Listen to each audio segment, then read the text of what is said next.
In our worldview today, Colombia is struggling to contain a third wave of the pandemic. More than 100,000 people have now died from COVID-19, becoming just the 10th country to exceed that milestone.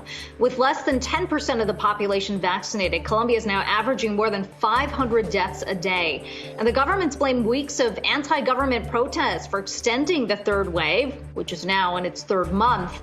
Despite widespread infections, Colombia has lifted COVID-related restrictions in order to boost the economy.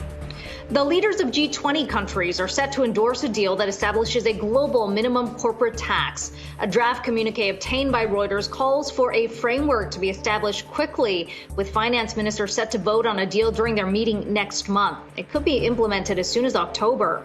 The G20 draft will be similar to the agreement reached by G7 nations, calling for tech giants to pay taxes in countries where they make profits and call for a global minimum tax for corporations, but it doesn't establish a specific rate. G7 finance ministers and leaders agreed to a minimum rate of 15% earlier this month. And Australia is pushing back against claims that the Great Barrier Reef is in danger.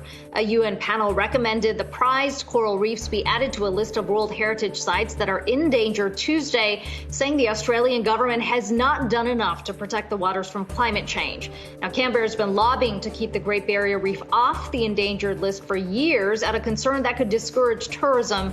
Australia's environment minister says the UN's recommendation was politically motivated, with China influencing the group's stance. Australia-China tensions have escalated under Prime Minister Scott Morrison over everything from trade to the origins of COVID-19.